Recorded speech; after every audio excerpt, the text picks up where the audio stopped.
Well, hi, good morning, and thank you for joining me in my shop here. Today is the 20th of September.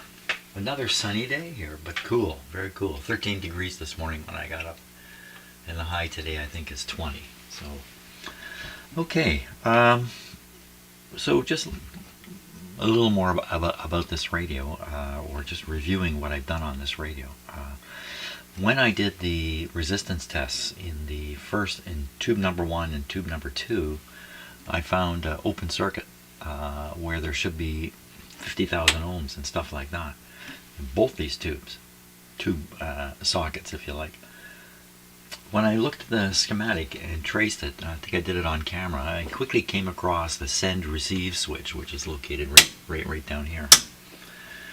And then beyond that, I didn't bother going any further. Well, I have looked further on the schematic now, and it really looks like the send-receive switch would be the problem with this, the measurements made up here.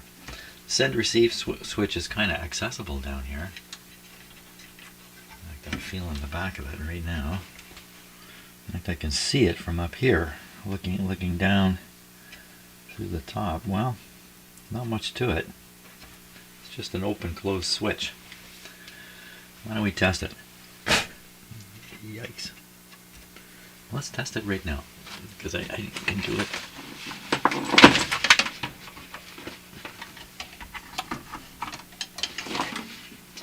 My other SP600, this switch here gave out, and I had to replace it. And since then I replaced it again, because the first replacement was the ugliest switch I could have possibly found. Okay, so we'll put this on resistance here. In fact, I've got a beeper setting here.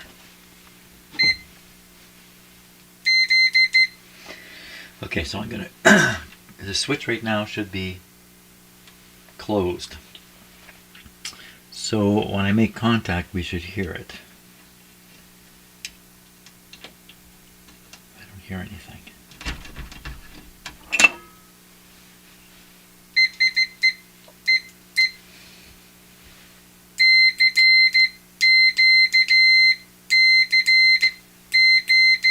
How do you like that?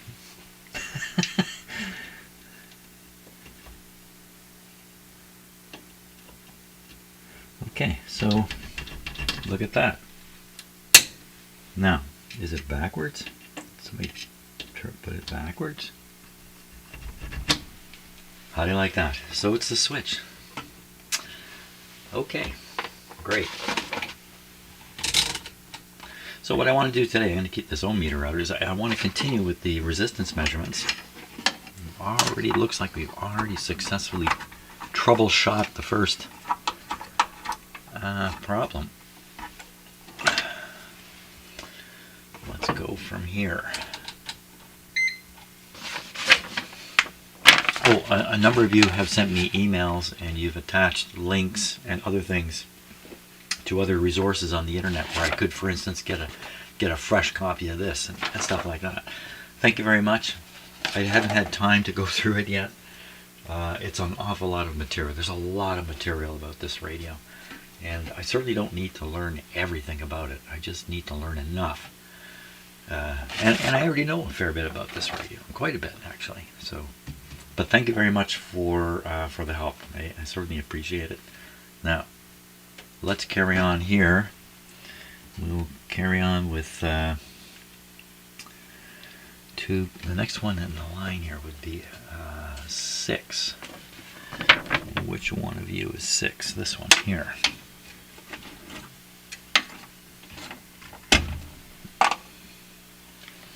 Okay. Number 6. And we're starting at pin number 1. Number 6. There's 2 rows here. 22K in pin number 1. 22K. Pin number 2 is a 0. Pin number 3 not tested. Pin number 4, 0. Pin number 5, 46K. That's going to come up into that area. My other, like, it's right on the money, eh? My other radio was 50K in this reading. This next one is infinity, and the last one is 100K. My other radio was 106, same as this one. Okay, that passes. No problems found there.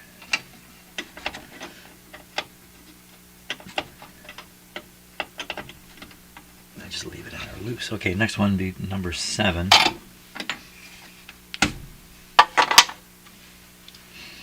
Starting with pin number 1. Pin number 1. Oh, we're supposed to do another round of the bands above and below. So I got to go back to the one I just did. And I got to switch this band to be. What does that say? Frequency bands above and below 7.4. So we're now well above 7.4. So I should go back and do the infinity test, which instead should be 70K on the infinity test, which is pin number 6. Pin number 6. We're still getting infinity here.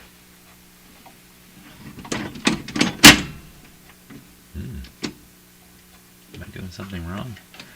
So read it again. This is bands below. Wait a minute. V6. Bands above 7.4 megacycles. We should find 70K in the 6th pin position. This is the 6th pin position, and let's just.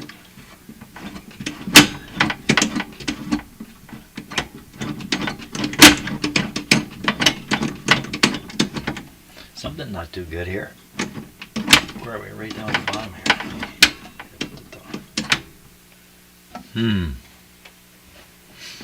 Well, that's worth noting, because I think that's an anomaly. So this will be this one right here.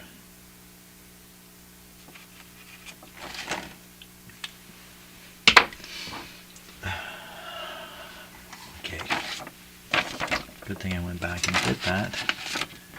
Now I'm starting to mix all the tubes up and do stupid stuff with the tubes. 6BE6, 6BE6. Okay, let's go back to the one I was doing, because I think it has the same. It's going to have the same situation where you get different readings above and below, depending on what band you're on. Let me put it that way. Okay, so V7 came all the way across. Everything was good. Oh, did I? I didn't make it all the way, did I? So we got to 5, 6. So 7 should be 390. Pin number 7.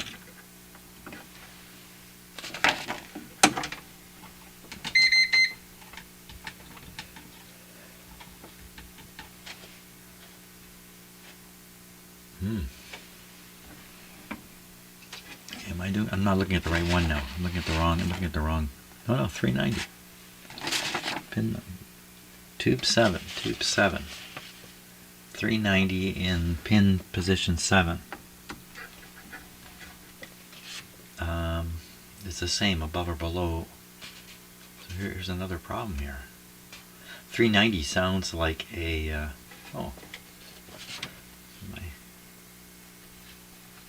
I've got a circle around it, and I've got a note 2, shorted bypass. Shorted bypass. So if this is a cathode resistor, 390 ohms, then there's probably a bypass capacitor. And my other radio was shorted. But this one's showing, yeah, it's showing a short. Okay, it's interesting. Better make a note of that.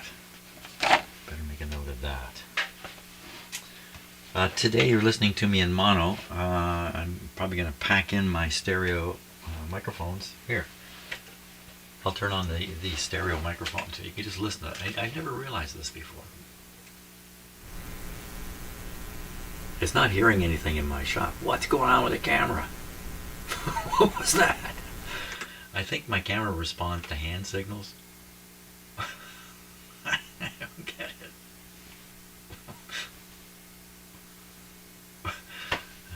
I'll have to check that out. So anyway, not using my usual stereo microphone, the one the cat plays with. I wonder if the cat wrecked it. I just have a single mono mic on today. I'll figure something out for tomorrow. Okay. Right, I want to make a note there, and I'm looking for a pen. That's what I'm doing. That is what I'm doing. Somebody give me a pen, just a regular pen. Just a run-of-the-mill pen, please. How about a pen that works? Okay, so I'll make a note here. I already have a note. Note 2.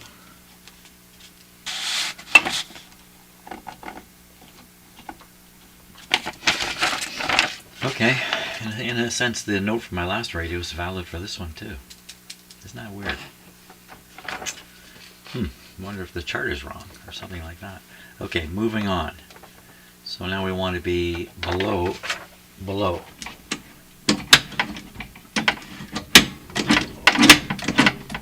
That's below. And while we're below, we want to find, again, a value where there was an open circuit before. Same pin. Pin, this one here. Okay, so this should show up now. Again, this is open, so this is the same thing again. Pin 7. I have to write a little story here. Okay, I'm going to stop and write that story and get my coffee going here too. So just a reminder, I'm using a new computer here and I'm having little bits of trouble in the background with it. For instance, a moment ago the audio just totally disappeared for some reason. I don't know why. Okay, so the red dots indicate where I found anomalistic values. The one that I can deal with today, though, I think is I can deal with the switch here today and see if we can eliminate the anomalies that were found up here where I didn't put red dots at that time. There's something going on down here. Tube 9 and Tube 10 both have show an open circuit where they should both show 1.3 megohms, and my other radio showed 2.1. And I notice my note says 2.1 is okay, schematic. So I'm not sure what's going on there, but something's going on there. We have another anomalistic reading. No, actually that went away because I was making a mistake, sort of running things over in my head. Anyway, let's deal with the very first thing I found up here, which appears to be a defective switch down here. So we need to verify the switch is defective. So I'm just simply going to repeat my test more carefully, and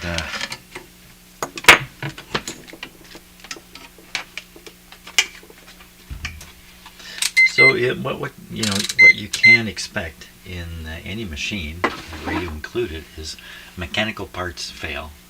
Electronic parts tend to hang on. Okay, so we're going to, I know for sure I'm contacting the solder terminals, and the switch is in the send position, so now it should be closed. Now we should hear it. And you don't hear anything. Does that wire come off? No. So we're going to pull the switch out of here, and no, you got to keep it over the edge.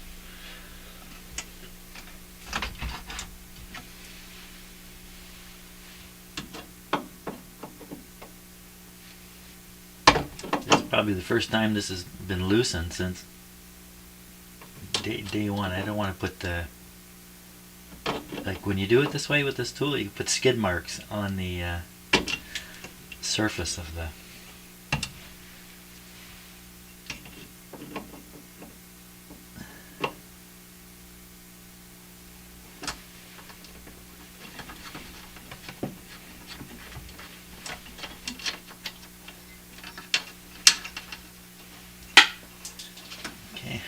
wire here can come right out.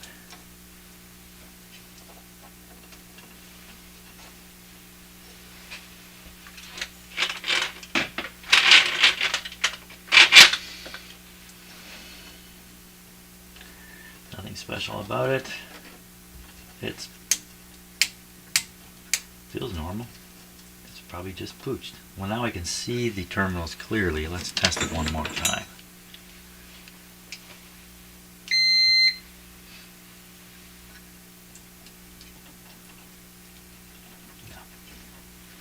Everything suggests that is a bad switch, bad switch, bad switch. Okay, I'm going to take a short break here, and I got to find a switch to put in there. Okay, I got some advice from my friend Bert here, and he said, you know, you've got another one of these radios and you've never thrown that switch, the send-receive switch, and I don't know why you ever would. Well, why don't you just solder the wires together on the switch and be done with it? Hey, you know what, Bert, you're right. Bert, yes, Bert, you're completely correct. So that's what I'm going to do. I'm just going to solder these together. Maybe I either move one wire over, I put a bridge in or something. And I do have another switch, although it's a little more complicated switch. Somewhere I thought I had like a box of switches. I couldn't find it. So yeah, let's do that. So I'm going to arrange a short circuit on this switch here. Thanks, Bert. That's a great idea. So while I was drinking my coffee, my cat came over and said, hey, how do you know that switch is really the problem? He's right. Let's find out for sure if that really is the problem. So I'm going to replicate the tube socket test up here that revealed it.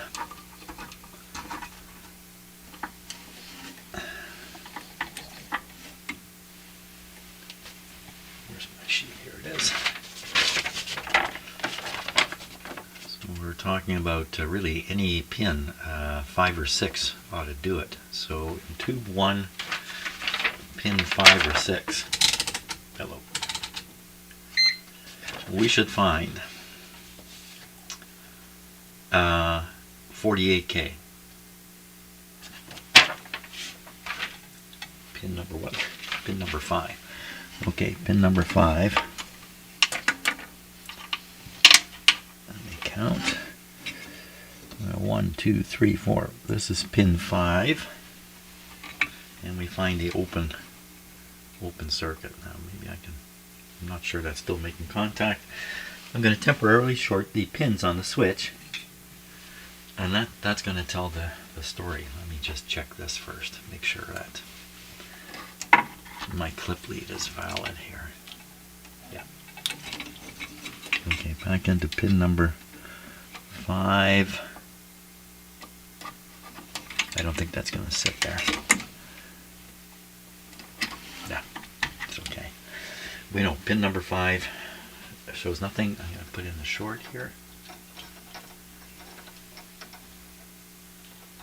What goes on with this camera? It wants to zoom.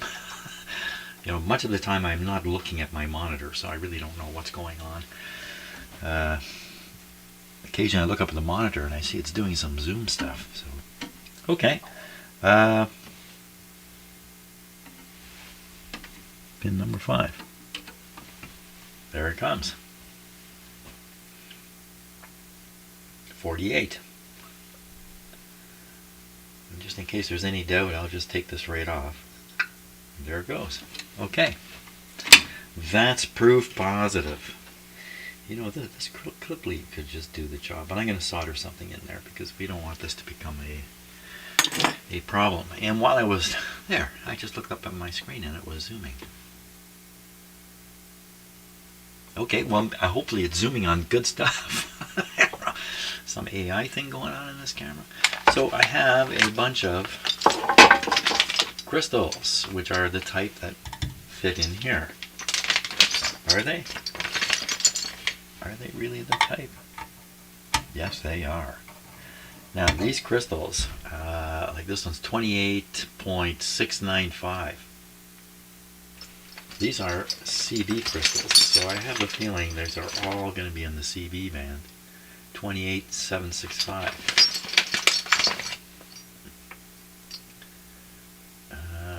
Channel 9. This is channel 9 on it. So anyway, that might be interesting. I can maybe find some crystals and turn this into a bit of a CB receiver too. But that's way down the road. That's kind of a crystal sound. Okay, right. So I'm gonna put in the short, and I fixed one thing already. Okay, switch is fixed and installed back. So this is just permanently in the receive mode now. And the 6C4 that I crushed yesterday, I was not too concerned about it because I do have a number. These are all 6C4s, and this is half of what I've got here. So I'm not too worried about that situation at all. And what we'll do now, since my objective here is to make this radio safe to operate, not necessarily working well, where's my notes? We will investigate these other situations that have occurred. One here, and one here. So I have 3 more things to investigate. And you know, this situation here with this switch was really me dodging a big bullet, because typically if you're going to find measurements wrong up here, the problem is going to be up here, and that means taking out this RF strip, which is a big job, not something you want to do lightly.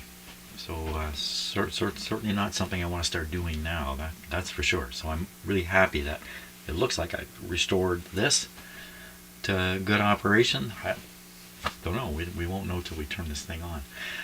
There still is some question about the condition of the power transformer. I'm going on the assumption that there's nothing wrong with it. I did test the rectifier tube according to the chart here. A couple of the readings that were supposed to come up are 55 ohms, and that sounds like a winding resistance to me, and both of them checked out. So maybe I've somewhat checked this. Would be on the secondary side, I guess. And there's many terminals under here, so you could have some other winding. It's a complicated deal. Okay, so that's the situation now. A couple more repairs and we'll be in a position to start this guy up. So it's going to take a couple more days, I imagine. So thanks a lot for watching so far, and see you on the next video.